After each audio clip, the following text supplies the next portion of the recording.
ఒక ప్రేమికుడు 3650 రోజుల పాటు ప్రతిరోజు క్రమం తప్పకుండా తన లవర్ చెప్పింది చేశాడు. కానీ ఆ అమ్మాయి ఇతను చేసింది విని తలుచుకొని చాలా స్టూపిడిటీగా తీసుకుంది. అప్పుడు అతని ప్రవర్తన ఎలా ఉంటుంది? ఎందుకు ఆ అమ్మాయి అలా బిహేవ్ చేసింది?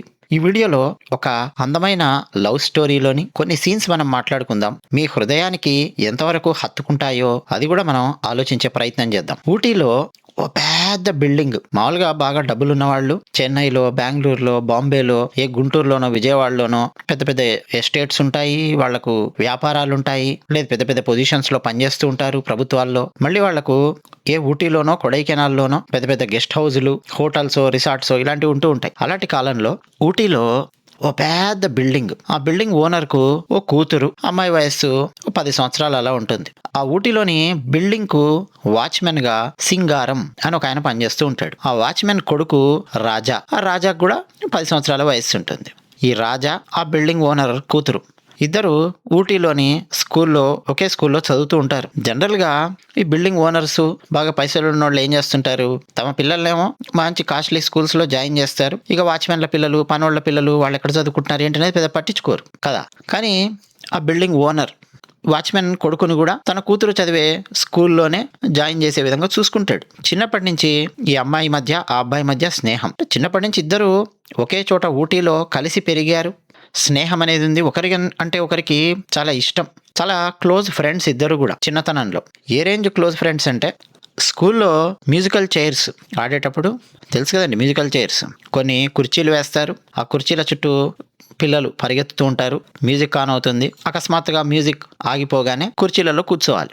అందులో కొంతమంది అవుట్ అవుతారు, కుర్చీలు దొరకని వాళ్ళు. మ్యూజికల్ చైర్స్ ఆట మీకు తెలుసు. మ్యూజికల్ చైర్స్ ఆటలో ఒకే కుర్చీ మిగిలి ఈ అమ్మాయి ఈ అబ్బాయి మిగిలితే మ్యూజిక్ ఆగిపోయిన తర్వాత టక్కున కుర్చీలో కూర్చోకుండా నువ్వు కూర్చో అంటే నువ్వు కూర్చో అంటే, నా స్నేహితుడు గెలవాలి అని ఈ అమ్మాయికి, లేదు నా స్నేహితురాలు గెలవాలి, ఓడిపోకూడదు అని ఈ అబ్బాయికి. అంటే ఆ రేంజ్ క్లోజ్ ఫ్రెండ్షిప్ ఉంది ఈ ఇద్దరి మధ్యలో. ఒకరోజు ఆ అమ్మాయి పెంచుకునే టామీ అనే కుక్క చనిపోయింది. ఆ టామీ అనే కుక్కను ఎక్కడ బాధ పెట్టాలి అంటే, ఆ ఊటీలో ఓ శ్మశాన వాటిక, క్రైస్తవుల శ్మశాన వాటిక లాంటి శ్మశాన వాటిక, అక్కడ ఆ కుక్కను పాతి పెడతారు. ఈ అమ్మాయి వెక్కి వెక్కి ఏడుస్తూ ఉంటుంది. ఈ అబ్బాయికి ఏడుపు రాకపోయినా సరే ఆ అమ్మాయి కోసం బలవంతంగా ఏడుపు రప్పించుకొని మరి ఏడుస్తాడు. ఆ అమ్మాయి ఆ కుక్కను పాతిపెట్టే కార్యక్రమం అయిపోయిన తర్వాత ఈ అబ్బాయికి చెప్తుంది, మా నాన్నగారికి ట్రాన్స్ఫర్ అయ్యింది రాజు, మేము వెళ్ళిపోతూ ఉన్నాము. అయితే నా టామీ సమాధి దగ్గర ప్రతిరోజు పూలు తీసుకొచ్చి ఇక్కడ పెట్టు. ఇదిగో నేను ఈరోజు పూలు పెట్టాను కదా, అలా ప్రతిరోజు నా టామీ సమాధి దగ్గర పూలు తీసుకొచ్చి పెడతావు కదా ప్రతిరోజు అని చెప్పి ఆ అమ్మాయి ప్రామిస్ తీసుకుంటుంది. ఆ పాప, అయ్యో తప్పకుండా నేను పెడతాను అని చెప్పి ఇతను కూడా ఆ అమ్మాయి వెళ్ళిపోతున్నందుకు బాధపడతాడు. సరే పూలు పెడతాను అని చెప్పి చెప్తాడు. ఆ అమ్మాయి వెళ్ళిపోతుంది. బట్ బంగాళా అలాగే ఉంటుంది కదా, చెప్పాను కదా. పెద్ద పెద్ద వాళ్ళు వేరే వేరే ఊళ్ళల్లో ఉన్నప్పటికీ ఊటీలలో, కొడైకెనాల్స్ లో వాళ్ళ ఎస్టేట్స్, రిసార్ట్స్, గెస్ట్ హౌజులు అవన్నీ అట్లే ఉంటాయి ఆస్తి. దానికి సేమ్ ఈ వాచ్మెన్ అలాగే ఉంటాడు. ఇక ఆ వాచ్మెన్ పిల్లలు, ఈ రాజుకు ఒక చిన్న చెల్లెలు కూడా ఉంటుంది. అలా అలా అలా సంవత్సరాలు గడిచిపోతాయి. ఓ 10 ఏళ్ళు గడిచిపోతాయి. ఆ అమ్మాయి ఈ 10 ఏళ్లలో ఎప్పుడు ఊటీకి రాదు. అమెరికాలో చదువుకుంటూ ఉంటుంది. మధ్య మధ్యలో ఆ బిల్డింగ్ ఓనర్ సంవత్సరానికో 2 ఏళ్లకో అట్లా వస్తూ ఉంటాడు. బట్ ఆ అమ్మాయి మాత్రం ఎప్పుడు రాదు. ఇప్పుడు ఆ అమ్మాయి ఎలా ఉందో కూడా ఈ అబ్బాయికి తెలియదు. ఈ అబ్బాయి కూడా పెరిగి పెద్దవాడు అవుతాడు రాజు. ఒకరోజు అకస్మాత్తుగా ఫోన్ వస్తుంది. ఆ అమ్మాయి తన ఫ్రెండ్స్తో కలిసి ఊటీలోని తమ గెస్ట్ హౌస్కి వస్తోంది అని చెప్పి ఫోన్ వస్తుంది.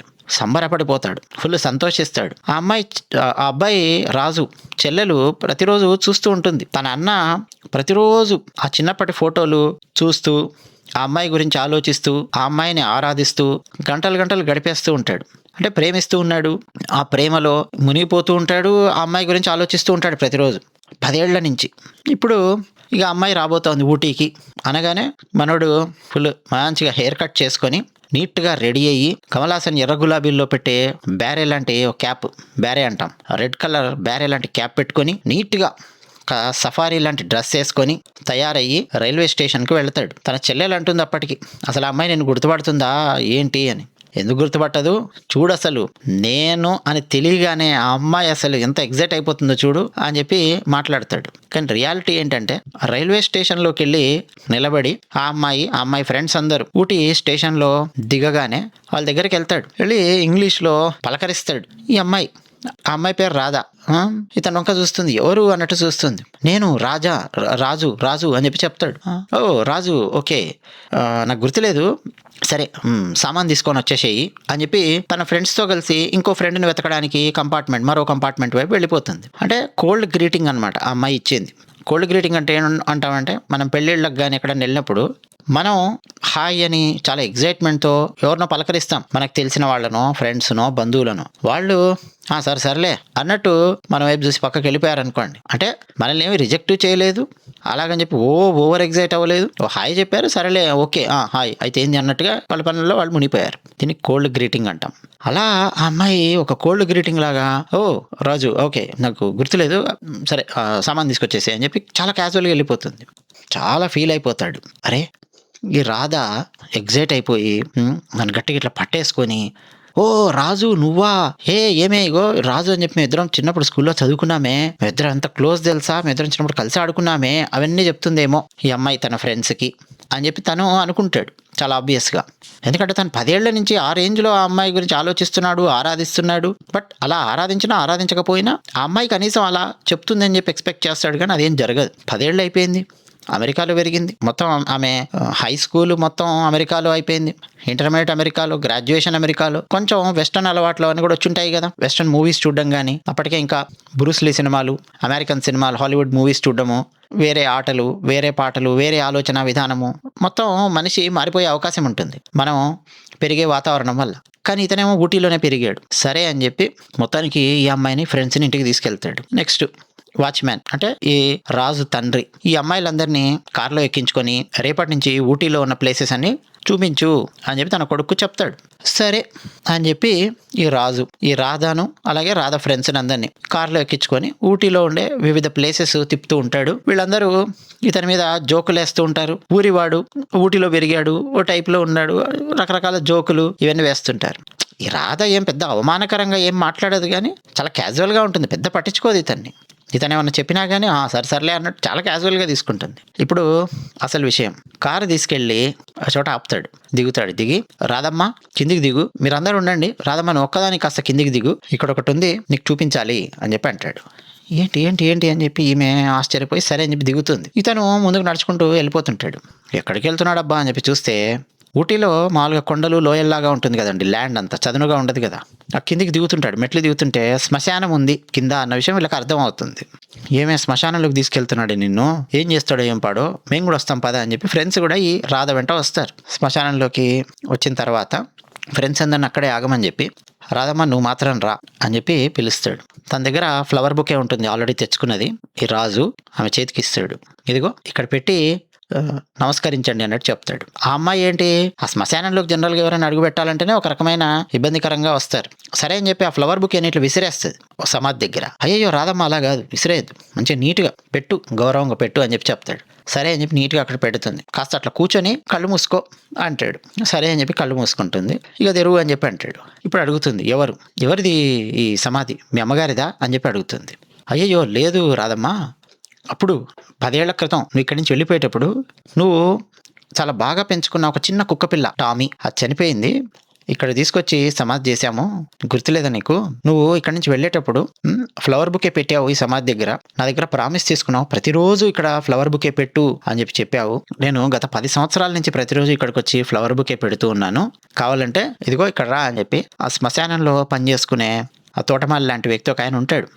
శ్మశానంలో వాళ్ళు వర్క్ చేస్తుంటారు కదా, అలాంటి వ్యక్తిని పిలుస్తాడు. చెప్పాయా అని చెప్పి అంటే ఆ శ్మశానంలో పనిచేస్తున్న వ్యక్తి చెప్తాడు, అవునమ్మా ఆ సమాధి ఎవరిదో ఏందో నాకైతే తెలియదు కానీ 10 సంవత్సరాల నుంచి ఇతను ఇక్కడికి వస్తూ ఉన్నాడు, ప్రతిరోజు వస్తాడు, ఫ్లవర్ బుకే అక్కడ పెట్టి కాసేపు కూర్చొని వెళ్ళిపోతాడు అని చెప్పి అతను చెప్తాడు శ్మశానంలో ఉన్న వ్యక్తి. ఇంకా ఇప్పుడు ఈమె ఎలా రియాక్ట్ అవుతుందో అని చెప్పి చూస్తాడు. వెంటనే రాధ అంటే ఈ హీరోయిన్ అనుకోండి, ఈమె రియాక్ట్ అయ్యే పద్ధతి ఏంటంటే ఓకే రాజు ఏదో చేసావేమో, నాకు అసలు గుర్తు కూడా లేదు నేను నీకు చెప్పినట్టు, ఇంకెప్పుడు ఇలాంటి స్టూపిడ్ పని చేయకండి. చిన్నప్పుడు చిన్నపిల్లలు చాలా చెప్తుంటారు, చాలా ప్రామిసులు చేస్తుంటారు, చాలా చేస్తారు, దాన్ని మీరు సీరియస్గా తీసుకొని ఇలాంటి స్టూపిడ్ పనులు ఎప్పుడు చేయకండి ఇంకోసారి, పదండి ఇప్పటికి చాలాసేపు అయిందని చెప్పి అంటారు. ఆ అమ్మాయితో పాటు వచ్చినటువంటి 4 ఫ్రెండ్స్ కూడా అందరూ తలా ఒక వెటకారం మాట మాట్లాడతారు ఇతని మీద. అందరూ ఆ శ్మశానం నుంచి బయటికి నడుస్తారు. అప్పుడు శ్మశాన నిశ్శబ్దం. అతని అంతరంగం ఎలా ఉంటుంది, అతని హృదయం ఎలా ఉంటుంది, అతని భావావేశం ఎలా ఉంటుంది ఒకసారి ఆలోచించండి. తనేమో ఆ అమ్మాయి చెప్పింది అని చెప్పి ప్రతిరోజు ఆ కుక్కపిల్ల సమాధి దగ్గర 10 ఏళ్ల పాటు, అంటే దాదాపు 3650 రోజులు, 10 ఏళ్ల కంటే కొంచెం ఎక్కువే ఉండొచ్చు ఇంకా చెప్పాలంటే, అన్ని రోజుల పాటు అతను ఎండైనా వానైనా చలి అయినా ఇవన్నీ పట్టించుకోకుండా ఊటీలో ఆ ఫ్లవర్ బుకే పెట్టాడు. కానీ అతనికి తిరిగి దక్కిందేంటి? కనీసం ఒక అప్రిషియేషన్ దక్కలేదు. పోనీ ఆ అమ్మాయి కాస్త ఎగ్జైట్ అయిపోయి, అరే చేసావా, నాకు గుర్తులేదు బట్ చాలా గొప్ప పని చేసావు అని చెప్పి కనీసం ఒక అప్రిషియేషన్ కానీ ఏమన్నా ఉందా అంటే అప్రిషియేషన్ లేదు. పైగా తిట్లు. ఈమెతో పాటు వచ్చిన ఫ్రెండ్స్ అందరూ ఇతని మీద వెటకారాలు. ఇది K Bhagyaraja actor, writer, director తీసినటువంటి సినిమా డార్లింగ్ డార్లింగ్ సినిమాలో ఉన్న ఒక దృశ్యం. 1980s ఎర్లీ 80sలో వచ్చింది సినిమా. బహుశా 82 అనుకుంటాను వచ్చింది సినిమా. ఈ సినిమా నేను ఎప్పుడో ఒక 25 years బ్యాక్ చూసింటాను. తేజ టీవీ అని చెప్పి ఉండేది, చూసారా? ఎక్కువగా తమిళ సినిమాల డబ్బింగ్ కానీ రీమేక్స్ కానీ చాలా వేస్తుండేవాళ్ళు. అందులో చూసినట్టు గుర్తు. ఈ సీన్స్ నాకు మైండ్లో అలా గుర్తుండిపోయాయి. అంటే సునిశ్చితమైన ఒక ప్రేమను, సున్నితమైన అంశాలను, హృదయాన్ని తాకే అంశాలను ఎంత చక్కగా కె భాగ్యరాజా తెరకెక్కించారు చాలా సినిమాలలో అని చెప్పడానికి ఈ డార్లింగ్ డార్లింగ్ సినిమాలో ఉన్నటువంటి ఈ సీన్స్ ఒక ఉదాహరణ. సీన్స్ అన్నీ కూడా చాలా డిగ్నిఫైడ్గా ఉంటాయి. పోనీ అమ్మాయి వేరే దేశంలో పెరిగొచ్చింది కాబట్టి చాలా మంది ఏం చేస్తారంటే అహంకారంతో బిహేవ్ చేస్తుంది ఈ అమ్మాయి అన్నట్టు చూపిస్తారు. అహంకారంతో ఏం బిహేవ్ చేయదు. ఆమె న్యాచురల్ బిహేవియర్ అలా ఉంటుంది. చిన్నప్పుడు ఉన్న బిహేవియరే పెద్ద అయిన తర్వాత ఉండాలని లేదు కదా. అది అహంకారపూరితమైన బిహేవియర్ కాకపోవచ్చు, కానీ చిన్నప్పుడు అంటే చిన్నపిల్లలు దైవంతో సమానమైనటువంటి మనస్తత్వం, ఒక అమాయకత్వము, ఇవన్నీ కూడా ఉంటాయి. కానీ పెరిగి పెద్ద అవుతున్న కొద్దీ వాళ్ళ బ్రెయిన్లో రకరకాల అభిప్రాయాలు, ఆలోచనలు, ఐడియాలజీ ఇవన్నీ వచ్చి చేరతాయి. మెటీరియలిస్టిక్గా తయారవ్వచ్చు, రకరకాలుగా తయారవ్వచ్చు. లేదా ఈ అమ్మాయి అలా ప్రవర్తించడానికి వేరే కారణాలు కూడా ఉండొచ్చు ఈ సినిమాలో. అవన్నీ నేనేం చెప్పట్లేదు మీకు, ఎందుకంటే మీరు ఆ సినిమా చూస్తారు కాబట్టి. యూట్యూబ్లో ఉంటుంది డార్లింగ్ డార్లింగ్ సినిమా. ఎందుకు మనం మాట్లాడుతున్నాము కె భాగ్యరాజా గారి గురించి అనేది మీకు ఈ పాటికి తెలిసి ఉండాలి. కె భాగ్యరాజా వారు నిన్న పరమపదించారు. చాలా చాలా గొప్ప డైరెక్టర్, అంతకుమించి స్క్రీన్ ప్లే రైటర్. చాలామందికి స్క్రీన్ ప్లే అంటే ఏంటో తెలియకుండానే ఆ పదం ఉపయోగిస్తుంటారు. స్క్రీన్ ప్లే అంటే ఏంటో బాగా తెలిసిన వాళ్లకు ఎందుకు ఈయనను కింగ్ ఆఫ్ స్క్రీన్ ప్లే అని చెప్పి పిలుస్తారనేది బాగా అర్థమవుతుంది. అతి సామాన్యమైన సబ్జెక్టును అత్యంత ఆసక్తికరంగా, హృదయానికి తాకే విధంగా, గిలిగింతలు పెట్టే విధంగా, చిన్న చిన్న ట్విస్టులతో, అద్భుతమైన మలుపులతో చాలా అందంగా, చాలా చక్కగా తెరకెక్కించిన డైరెక్టర్, రాసిన రైటర్, నటించిన యాక్టర్ కె భాగ్యరాజా గారు. ఆలోచించండి, ఇప్పుడు నేను చెప్పినటువంటి సీన్స్లోనే అతను తీసినటువంటి విధానం, హృదయాన్ని తాకే విధంగా తీసినటువంటి విధానము మనం మర్చిపోలేం. ఎప్పుడో నేను 25 ఏళ్ల క్రితం చూసినటువంటి ఈ సీన్స్ నాకు గుర్తున్నాయి. ఇప్పుడు ఈ సీన్స్ మళ్ళీ చూడమన్నా నేను చూస్తాను. కానీ విఎఫ్ఎక్స్తో భారీ భారీ హంగామాలతో చేసిన పెద్ద పెద్ద సినిమాలు ఉంటాయి, అది నేను మళ్ళీ చూడలేను. మనలో చాలామంది మళ్ళీ ఆ భారీ భారీ సినిమాలు, ఇవన్నీ లార్జర్ దాన్ లైఫ్ క్యారెక్టర్స్ ఉన్నవి సినిమా రిలీజ్ అయినప్పుడు ఎంత ఆసక్తికరంగా చూస్తామో ఆ తర్వాత మనం చూడలేము. ఎందుకంటే భాగ్యరాజా సెట్ చేసే సీన్స్ ఒక మాంటాజ్ లాగా కనిపిస్తాయి. అంటే సమాధి దగ్గర 10 ఏళ్ల పాటు రోజు పూలు పెడుతున్నటువంటి ఆ విజువల్స్ మన మైండ్ నుంచి పోవు. సో కె భాగ్యరాజా గారు వారి మరణం అండి డెఫినెట్గా సినీ లోకానికి తీరని లోటు అని మాట్లాడుతుంటారు కదా, అది నిజం. అది కింగ్ ఆఫ్ స్క్రీన్ ప్లే అన్న పదానికి కరెక్ట్గా యాప్ట్గా ఉంటారు భాగ్యరాజా గారు. ఆల్రౌండర్ అండి. సినిమాకు కథ, స్క్రీన్ ప్లే, డైలాగ్స్ రాయడము, ఆయనే మ్యూజిక్ కంపోజ్ చేయడము, డైరెక్ట్ చేయడము, ఆయనే హీరోగా యాక్ట్ చేయడం, ఇలా ఒంటి చేత్తో అన్ని బాధ్యతలను విజయవంతంగా మోసిన అరుదైన లెజెండ్ ఈయన. చాలా మంది కథ, మాటలు, స్క్రీన్ ప్లే, దర్శకత్వం అన్నీ వేస్తుంటారు, కానీ యాక్ట్ చేయడం వాళ్ళకి చేతన అవుతుందంటే ఇంపాసిబుల్. ఎందుకంటే నువ్వు యాక్టర్గా రంగంలోకి దిగావంటే యాక్ట్ చేయాలి, ఫైట్లు చేయాలి, డ్యాన్సులు చేయాలి కదా, రకరకాల హావభావాలు అన్నీ పండించాలి. సో ఆ పని చేయలేరు చాలామంది. యాక్ట్ చేసినా ఓ క్యారెక్టర్ ఆర్టిస్ట్గా యాక్ట్ చేసే ప్రయత్నం చేస్తారు తప్ప ఒక హీరో, హీరోయిన్, డ్యాన్స్, రొమాన్స్, పాటలు ఇవన్నీ చేయగలిగే సామర్థ్యం ఉంటుందా? అందరికంటే ఉండదు, డైరెక్ట్ చేస్తూ కూడా. అలాంటి వాళ్ళు మన భారతదేశంలో చాలా తక్కువ మంది ఉన్నారు, వేళ్ల మీద లెక్క పెట్టగలిగేంత తక్కువ మంది ఉన్నారు. అందులో భాగ్యరాజా గారు మొదటి తరానికి చెందినటువంటి వారు. అన్నట్టు ఈ డార్లింగ్ డార్లింగ్ సినిమా హీరోయిన్ పూర్ణిమ, ఆ తర్వాత భాగ్యరాజా గారి నిజ జీవితంలో కూడా ఆయన భార్య అయ్యారు. నేను ఈ సినిమా గురించి ఎప్పుడైనా తమిళ వాళ్ళతో చర్చిస్తూ ఉన్నప్పుడు ఎప్పుడైనా ఈ సీన్స్ ఇవన్నీ చెబితే వాళ్ళు కూడా, తమిళ వాళ్ళు కూడా చాలా ఆసక్తికరంగా వింటూ, మాకు తెలుసు ఇది, బట్ నువ్వు గుర్తుపెట్టుకొని చెప్తున్నావు అంటే నాకు ఆశ్చర్యంగా ఉంది. ఆ తర్వాత నిజ జీవితంలో ఆ సినిమాలోని హీరో భాగ్యరాజ, ఆ హీరోయిన్ రాధ పాత్ర వేసిన పూర్ణిమ ఇద్దరు పెళ్లి చేసుకున్నారు, వాళ్ళు భార్యాభర్తలు అని అంటూ ఉండేవాళ్ళు తమిళ వాళ్ళకు కూడా చాలా మందికి తెలియని విషయం ఏంటంటే, ఆ పూర్ణిమ గారు మన తెలుగులో చిరంజీవి గారి మంత్రి గారి వియ్యంకుడు సినిమాలో హీరోయిన్ గా యాక్ట్ చేశారు, హిందీలో యాక్ట్ చేశారు. ఆమె ఆ తర్వాత కూడా సీరియల్స్లో యాక్ట్ చేశారు, క్యారెక్టర్ ఆర్టిస్ట్గా యాక్ట్ చేశారు. భాగ్యరాజా గారు కొంతకాలం తర్వాత దర్శకత్వాన్ని పక్కన పెట్టారు, కానీ యాక్టర్గా ఆయన కంటిన్యూ అయ్యారు. ఆ మధ్య విశాల్ది డిటెక్టివ్ అని సినిమా వచ్చింది, అందులో కూడా మనం కే భాగ్యరాజా గారిని చూడొచ్చు. వైట్ అండ్ వైట్లో ఉంటారు చూడండి, ఓ సైంటిస్ట్గా. విలన్స్ సైడ్ ఉంటారు. ఆ విలన్ వచ్చి ఈ భాగ్యరాజా గారిని ఇంట్లోనే కాఫీ పెట్టుకొని తీసుకురండి అని చెప్పి కాఫీ కలిపి వెనక్కి తీసుకొని వస్తుంటే పొడి చేస్తాడు, చంపేస్తాడు. మీరు ఆ సీన్లో కూడా చూడొచ్చు. కే భాగ్యరాజా గారు అలా పాక్కుంటూ వెళ్ళి బెడ్ రిడన్ గా ఉన్నటువంటి తన భార్యను ఇంకెవరు చూసుకోలేరు అన్నట్టుగా దిండుతో నొక్కేసి చంపేస్తాడు ఆమెని. అంటే తాను చచ్చిపోతూ ఉన్నాడు, తన భార్య బెడ్ రిడన్ పడి ఉంది, నేను ఉన్నంత వరకు ఏదో ఆమెను పట్టించుకున్నాను, ఇక నేను పోయానంటే ఆమెను పట్టించుకునేవాడు కూడా లేడు అని చెప్పి ఆమెను చంపేస్తాను చచ్చిపోతాడు డిటెక్టివ్ సినిమాలో.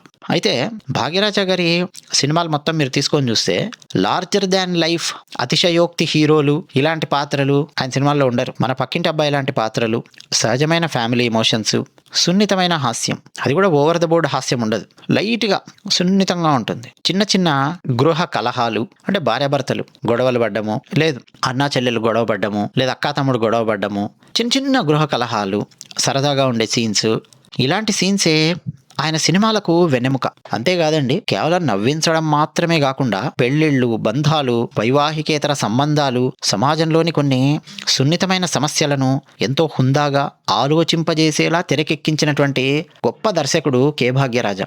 నేను ఇప్పుడు చెప్పాను సీను, లవ్ స్టోరీ చెప్పాను, ఇలాంటివి చాలా అందమైన సీన్స్, అందమైన షార్ట్స్ కంపోజ్ చేసి మరీ అందించాడు. అయితే షార్ట్ కంపోజిషన్ అనగానే మనకు భారతీరాజా గారు గుర్తొస్తారు. షార్ట్ కంపోజిషన్లో భారతీరాజా గారు అంత గొప్ప వ్యక్తి అయితే కాదు భాగ్యరాజా. భారతీరాజా దగ్గర ఈ కే భాగ్యరాజా అసిస్టెంట్గా పనిచేశారు, ఆయన శిష్యుడు. ఈయన షార్ట్ కంపోజిషన్ కంటే కూడా స్క్రీన్ ప్లే రాయడంలో సిద్ధహస్తుడు. భారతీరాజా చేసినటువంటి చాలా సినిమాలకు, డైరెక్ట్ చేసినటువంటి చాలా సినిమాలకు కూడా కే భాగ్యరాజా కథ అందించాడు, స్క్రీన్ ప్లే రాశాడు. అంటే భారతీరాజా తీసినటువంటి చాలా సినిమాలు అద్భుతంగా, అందంగా, ఆసక్తికరంగా కనిపించడానికి వెనక స్క్రీన్ ప్లే విషయంలో చాలా సినిమాల వెనక భాగ్యరాజా ఉంటాడు. ఈయన డైరెక్షన్ మానేసిన తర్వాత కూడా చాలామంది డైరెక్టర్లు స్క్రీన్ ప్లేలో ఏదైనా బ్లాక్స్ వస్తే, ఏదైనా సమస్య వస్తే, భాగ్యరాజా ఉన్నాడు కదా పదండి అని చెప్పి ఆయన దగ్గరికి వెళ్ళి కూర్చుంటుని ఆయనతో చర్చించేవారు.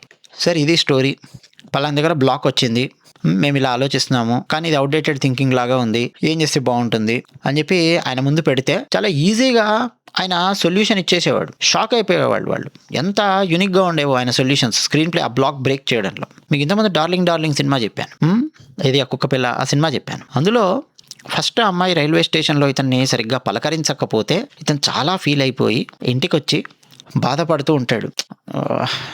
అసలు ఏంటి ఈ అమ్మాయి నన్ను పట్టించుకోలేదు అని చెప్పి బాధపడుతూ గోడ దగ్గర నిలబడి బాధపడుతుంటే అకస్మాత్తుగా ఆయనకు గోడ అవతల వీధిలో నుంచి పాజిటివ్ వాక్యాలు ఈయన చెవిలో పడతాయి.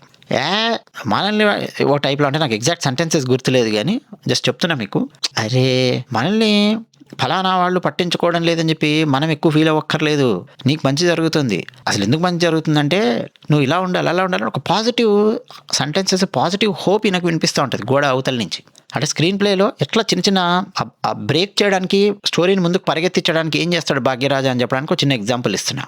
ఎవరబ్బా అని చెప్పి గోడ అవతల తొంగి చూస్తాడు. వీధిలో చిలక జోస్యమో లేకపోతే ఈ హస్త సాముద్రికమో చెప్పుకునే వ్యక్తి ఒక ఆయన కూర్చొని ఉంటాడు.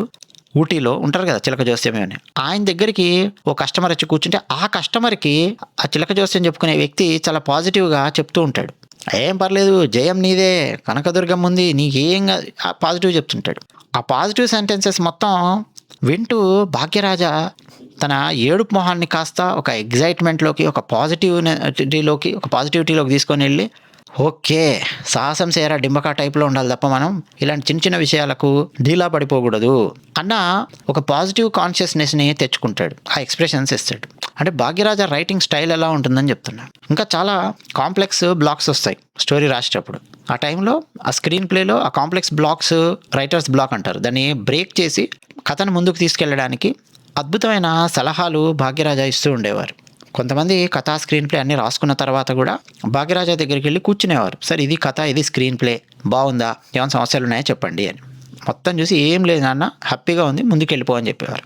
లేకపోతే ఇదిగో దీన్ని తీసుకెళ్ళి సెకండ్ హాఫ్లో పెట్టేసేయి, ఈ సీను ఇప్పుడు రావద్దు, ఈ పాట తర్వాత ఈ సీన్ రావాలి, ఈ 2 సీన్స్ లేపేసేయి, నీకు అనవసరంగా లెంత్ ఎక్కువ అవుతుంది, ప్లస్ కథకు సంబంధం లేదు, ఇది యాడ్ చేయి. ఇవన్నీ కె భాగ్యరాజా గారు చెప్పేవారు అనమాట.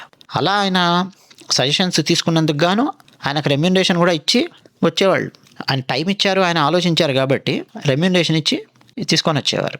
చాలామంది వేయకపోవచ్చు, కె భాగ్యరాజా సలహాలు తీసుకున్నాం మేము ఈ సినిమా తీయడంలో అని. పెద్ద పెద్ద సినిమాలు, రజనీకాంత్ గారి సినిమాలు, కమల్ హాసన్ గారు తర్వాత చాలా వచ్చింటాయి కదా, మనం 2000స్లో చూసిన సినిమాలు, 90స్లో 2000స్లో చూసినటువంటి సినిమాలు, వాటన్నింటి వెనక ఆయన ప్రతిభ, చాలా సినిమాల వెనక ఆయన ప్రతిభ ఉంది. ఆ విషయం చాలామంది డైరెక్టర్స్, యాక్టర్స్, హీరోస్ చాలామంది చెప్తూ ఉంటారు. అన్నట్టు భాగ్యరాజా తీసినటువంటి సినిమాలు తెలుగులోను, హిందీలోనూ రీమేక్స్ అయ్యాయి చాలా సినిమాలు. మన బాపు గారు భాగ్యరాజా తీసిన అంత 7 నాట్కళ్ అనే ఒక సినిమాను, అంటే ఆ 7 రోజులు అనే సినిమాను చంద్రమోహన్ని రాధికాని పెట్టి రాధా కళ్యాణం అనే ఒక క్లాసిక్ లవ్ స్టోరీ బాపు గారు తీశారు. ఆ సినిమా కె భాగ్యరాజా గారిది, తమిళ సినిమా. అలాగే ముందానై ముడిచ్చు అనే cinema K Bhagyaraja, Urvashi act చేసినటువంటి సినిమా. చంద్రమోహన్ రాధికతో ఆ సినిమా తీశారు మన తెలుగులో. జంధ్యాల గారు అనుకుంటాను డైరెక్టర్. అంటే చాలామంది తెలుగులో ఉన్న గొప్ప గొప్ప డైరెక్టర్స్ కూడా కె భాగ్యరాజా గారి సినిమాలను చూసి ఇష్టపడిన డైరెక్టర్స్, ఇన్స్పైర్ అయినటువంటి డైరెక్టర్స్ ఉన్నారు. ఎంగ చిన్న రాసా అనే సినిమా కె భాగ్యరాజా సినిమా. ఆ సినిమాను వెంకటేష్, మీనా అబ్బాయి గారు సినిమాగా తీశారు తెలుగులో. తెలుసు మీకు అబ్బాయి గారి సినిమా, సవతి తల్లి ఎలా చూసుకుంటుంది, ఆ తర్వాత ఏమవుతుంది, మీనా వెంకటేష్ జీవితంలోకి వచ్చిన తర్వాత ఎలా మారతాడు, ఏమవుతుంది అనేది, అది కె భాగ్యరాజా తీసినటువంటి సినిమా. అలాగే సుందరకాండం తమిళ్లో తీసినటువంటి సినిమా, సుందరకాండ అని చెప్పి తెలుగులో తీశారు. వెంకటేష్, మీనా, అపర్ణ అనే పాత్రధారి స్టూడెంట్గా, టీచర్ స్టూడెంట్ లవ్ స్టోరీ లాగా వెళుతున్నట్టు కనిపిస్తుంది, కానీ ఆ టీచర్ ఏమి స్టూడెంట్ని పెళ్లి చేసుకోడు. చూడండి, అంటే భాగ్యరాజా ఐడియాలజీ ఎలా ఉంటుంది అని చెప్పడానికి ఈ సినిమాలు అనమాట. స్టూడెంట్ వెంటబడుతూ ఉంటే లైట్ తీసుకొని, ఇక స్టూడెంట్కి కూడా చెప్పక్కర్లేదు, ఒకటే నా వెంటబడుతుంది ఏంటి ఈమె అని చెప్పి వెళ్ళిపోయి అనాథాశ్రమంలో పెరిగినటువంటి ఒక అమ్మాయిని పెళ్లి చేసుకొని వస్తాడు. ఈమె నా భార్య అని చెప్పి చెప్తాడు. ఇక ఆ రోజు నుంచి ఆ స్టూడెంట్ వదిలేస్తుందేమో అనుకుంటే స్టూడెంట్ ఇంకా వెంటబడుతూ ఉంటుంది. ఆ తర్వాత దాన్ని ఎట్లా తీసుకెళ్తాడు ముందుకు కథను అనేది కె భాగ్యరాజా తీసినటువంటి సినిమా. దాన్ని తెలుగులో సుందరకాండ అని చెప్పి తీశారు. అలాగే తైక్కులమే అని చెప్పి సినిమా ఉంటుంది. దాని తెలుగులో ఇంట్లో ఇల్లాలు వంటింట్లో ప్రియురాలు అని చెప్పి వెంకటేష్ గారి సినిమా. బహుశా అది కూడా భాగ్యరాజా గారి సినిమానే అని అనుకుంటున్నాను నేను. ఇట్లా చాలా సినిమాలు ఉన్నాయి. అలాగే హిందీలో భాగ్యరాజా తీసినటువంటి చాలా సినిమాలు హిందీలో రీమేక్ చేశారు. భాగ్యరాజా గారు కూడా హిందీలో వచ్చిన మిస్టర్ ఇండియా సినిమాని తమిళంలో ఆయన రీమేక్ చేశారు ఇష్టపడి. హిందీలో అనిల్ కపూర్, శ్రీదేవి, తమిళంలో కె భాగ్యరాజా, మీనాక్షి శేషాద్రి హీరోయిన్గా బహుశా ఇంట్రొడ్యూస్ అయ్యింది ఆ సినిమాతో. తమిళంలో మిస్టర్ ఇండియా తమిళంలో ఉంటుంది. ఫస్ట్లో కె భాగ్యరాజా తమిళంలో తీసిన సినిమాలు రీమేక్లుగా వచ్చేవి.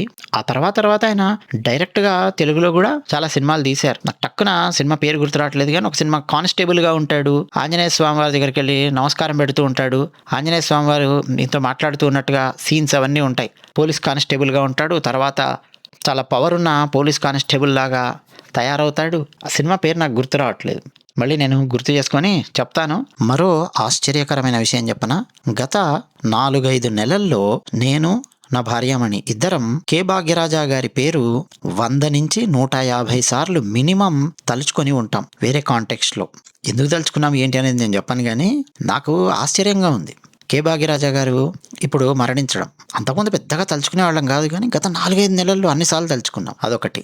రెండోది, భారతీ రాజా గారు మరణించి కనీసం 15 రోజులు కూడా కాలేదు. అంటే గురువు గారు మరణించి కనీసం 15 రోజులు కూడా కాలేదు, శిష్యుడు ఈ 15 రోజుల్లోనే మరణించి గురువుగారి వెంట వెళ్ళిపోతూ ఉన్నాడు. అది ఆశ్చర్యకరమైన విషయం. గత వారం 10 రోజులుగా చాలా అంటే భారతీ రాజా గారి మరణం గురించి ఆలోచిస్తూ చాలా డిప్రెషన్కు లోనైనట్టుగా కూడా చుట్టుపక్కల వాళ్ళు చెప్తూ ఉన్నారు. దానిలోంచి బయటికి రావడానికి ట్రై చేస్తూ ఉన్నారు, కానీ బట్ స్టిల్ ఆయనను ఆ బాధ వెంటాడుతోందనమాట. సినిమా ఇండస్ట్రీకి వచ్చి 50 years అయింది కె భాగ్యరాజా గారు. అది కూడా ఒక ఫంక్షన్ చేశారు ఆ మధ్య. తర్వాత ఈ వీడియోస్లో కూడా 1-2 ఏమన్నా కె భాగ్యరాజా గారి గురించి మాట్లాడే అవకాశం ఉంది. మీకు ఈ వీడియో నచ్చితే లైక్ కొట్టండి, మీ అభిప్రాయాలు కామెంట్ సెక్షన్లో రాయండి. ధన్యవాదాలు.